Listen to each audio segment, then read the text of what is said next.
மதிப்பிற்குரிய தமிழாசிரியர் அவர்களே, அன்பிற்குரிய ஆசிரியர் பெருமக்களே, அருமை மாணவ நண்பர்களே, அனைவருக்கும் என் இனிய வணக்கத்தை தெரிவித்துக் கொள்கிறேன். ஒரு செடி வளர்வதற்கு விதையை விதைப்பதற்கு கூட இங்கு குழி தோண்டுகிறோம். அந்த குழியில் ஒரு சிறு பழம்பொருள் கிடைத்தால் கூட கொண்டாடுகிறோம். அது பயனுள்ளதா என்பதை சிந்திக்கவே இந்த சிந்தனை பட்டிமன்றம். ஆய்வு என்பது அறிவின் வெளிப்பாடு, அதற்கு ஓய்வு என்பதே கிடையாது. இதோ அகலாய்வு என்பது தேவையான செயல்பாடு என்று பேசுவதற்காக ரமணாத் அவர்களும் குகன் அவர்களும் வந்துள்ளனர். அகலாய்வு என்பது தேவையற்ற செலவினமே என்று பேசுவதற்காக பிரக்ஷா அவர்களும் நேத்ரா அவர்களும் வந்துள்ளனர். இதோ அகலாய்வு என்பது தேவையற்ற செலவினமே என்று பேச வருமாறு பிரக்ஷாவை அழைத்து என் முன்னுரையை நிறைவு செய்கிறேன். நன்றி, வணக்கம். உங்கள் அனைவருக்கும் என் பணிவான வணக்கம். நடுவர் அவர்களே, உள்ளங்கை உலகத்தை அறிந்து பார்க்கும் காலகட்டத்தில் மண்ணை தோண்டி எறும்புகளை தேடும் மனிதர்களை பற்றி நான் என்ன சொல்ல? அறிவியல் உலகத்தில் வாழ்ந்து கொண்டிருக்கிறோம். பழைய தலைமுறையை பற்றி அறிந்து என்ன செய்ய போகிறோம்? செல்லிட பேசிக்குள்ளே உலகத்தை சுற்றும் வேளையில் அவர் வாழ்வில் கிடைக்கும் செல்லா காசுகளை வைத்து என்ன செய்வதாம்? வானுலகத்தில் பறந்து செவ்வாயில் குடியேற வழி தேடும் நேரத்தில் பழைய வரலாறுக்கு முந்தைய காலத்தை பற்றி அறிந்து என்ன பயன்? உள்ளங்கை உலக வைக்கிறது, மணிக்கணியும் மலைக்க வைக்கிறது. அதையெல்லாம் விட்டுவிட்டு மண்ணோடுகள் இருந்தோரை சுமந்த மண் தாள்கள் இவற்றை கண்டறிந்து எதை சாதிக்கப் போகிறோம்? நாம் கண்டுபிடிக்க வேண்டியவை எவ்வளவோ இருக்கின்றன.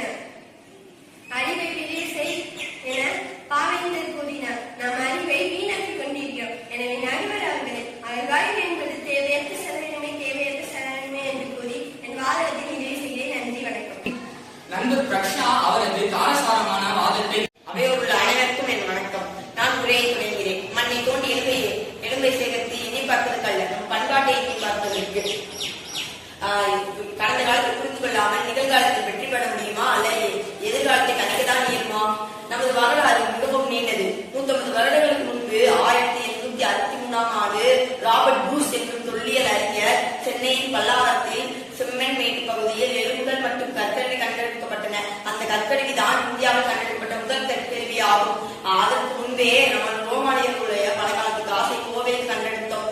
அறிக்க வேண்டிய அகழாய்வில் ரோமானியர்களுடைய பழங்காலத்து மண்பாண்டங்கள் கிடைத்தது. அதனால் ரோமானியர்களுக்கும் நமக்கும் இருந்த வணிக தொடர்பு உறுதி செய்யப்பட்டது.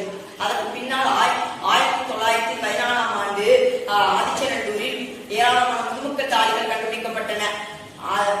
நண்பர் சொன்னார், உள்ளங்கையில் உலகம் இருக்கலாம், மணிகணியும் அழைக்க வைக்கிறதாம். 2000 ஆண்டுகளுக்கு முன்பே நம் முன்னோர்கள் அறிவியல் வாழ்க்கை முறையை வாழ்ந்து வந்தனர். எதிரணி தலைவருக்கு ஒன்றே ஒன்று கூறி விடைபெறுகிறேன். மணிகணியில் பூக்கும் ரோஜா மணக்காது, செல்லிடப்பட்ட வைத்துக் கொள்ளும் சுவைக்காது. மாறாக நமது மூளை குப்பை தொட்டியாக்கும், நம் மண்ணை நெகிழ்கிடக்காக்கும். ஆனால் அகழாய்வு எடுக்கும் ஆவணங்களோ அடுத்த தலைவருக்கு நம் பண்பாட்டை மேன்மையை பறைசாற்றும். எனவே நடுவர் அவர்களே, நல்ல தீர்ப்பு வெளியிடுகிறேன். அடடே, குகனது வார்த்தைகளுள் மின்னிய வரலாறு ஒரு புதிய வெளிச்சத்தை காட்டியது. என்ன நேத்ரா, பேசதான் போறீங்களா இல்ல இங்கே பட்டிமன்றத்தை முடிச்சுட்டு தீர்ப்ப சொல்லிட்டுமா? பாரதியை வணங்கி என் உரையை தொடங்குகிறேன். ஐயா நடுவர் அவர்களே, எங்க ஊரில் ஒரு சொலவடை சொல்வாங்க, பகுமான கோழி பறந்துகிட்டே முட்டை போட்டுச்சான். என்ன பகுமான கோழி பறந்துகிட்டே முட்டை போட்டுச்சா? தீர்ப்புக்கு வாங்கம்மா. இல்லை ஐயா, வெட்டி பெருமைக்காக வீராக பேசுவதை பற்றி சொல்ல வந்தேன். நாம் எப்படிப்பட்ட காலத்தில் வாழ்ந்து கொண்டிருக்கிறோம்? உலகில் குட்டி நாடுகள் கூட அறிவியல் விந்தையால் வானத்தை அளந்து பார்க்கின்றனர். அமெரிக்காவிலிருக்கும் என் தோழி நட்பை இணையதளம் நினைத்து காட்டுகிறது. இவற்றில் துண்டிக்கப்பட்ட கால்களுக்கு அறிவியல் செயற்கை கால்கள் பொருத்தி அளவு பார்க்கிறது. பலதப்பட்ட இதயத்திற்கு மாற்று இதயம் பொருத்தி மருத்துவ அறிவியல் மனிதனை வாழ வைக்கிறது. புற்றுநோய் எனும் மலக்கனை விதித்த புதிய மருந்து கண்டுபிடிக்க நம் அறிவியலாளர்கள் பெரும் முயற்சி மேற்கொண்டு வருகின்றனர். இன்னும் எவ்வளவோ சாதனைகள் நம் கண்முன்னே நிகழ்ந்து கொண்டிருக்கிறது. இந்த உலகம் போகிற போக்கில் நாமும் நம் அறிவியல் பயணத்தை முன்னெடுக்காமல் அகலாய்வுக்குள் விழுந்து கிடப்பது என்ன நியாயம்? நானும் அகலாய்வுக்கு எதிரானவர் இல்லை. இன்றைய மாறிவரும் சூழல் அகலாய்வு என்ன முக்கிய தேவைகளில் ஒன்றா? 21ஆம் நூற்றாண்டு அறிவியலால் வியக்க வைக்கும் காலத்தில் இந்த பழைய பொருட்களையும் கட்டிடங்களையும் கண்டுபிடித்து நாம் என்ன சாதிக்க போகிறோம்? எனவே நடுவர் அவர்களே, நாம பழைய கல்வியும் புதிய புகுதலோ வலுவல கால வகை நோய். அருமை நேத்ரா, அருமை. உங்களுக்கு துணையாக நன்னூலை இயற்றிய பவனந்தி முனிவரையும் துணைக்கு இழுத்திருக்கிறீர்கள். இப்போது இந்த அணி சிறிது சோர்ந்துள்ளது போல தெரிகிறது. வாங்க ரகுநாத், எப்படி பதில் சொல்ல போறீங்க? அனைவருக்கும் என் பரிமாண வணக்கத்தை கனிவோடு தெரிவித்துக் கொள்கின்றேன். நடுவர் அவர்களே, அறிவியலை தலையில் தூக்கி வைத்துக் கொண்டு ஆடுகிறார் சகோதரி நேத்ரா. ஏதோ நாங்கள் எல்லாம் அறிவியலுக்கு பகைவர் போல அறிவியல் என்பதே அகழாய்வை அடிப்படையாக கொண்டு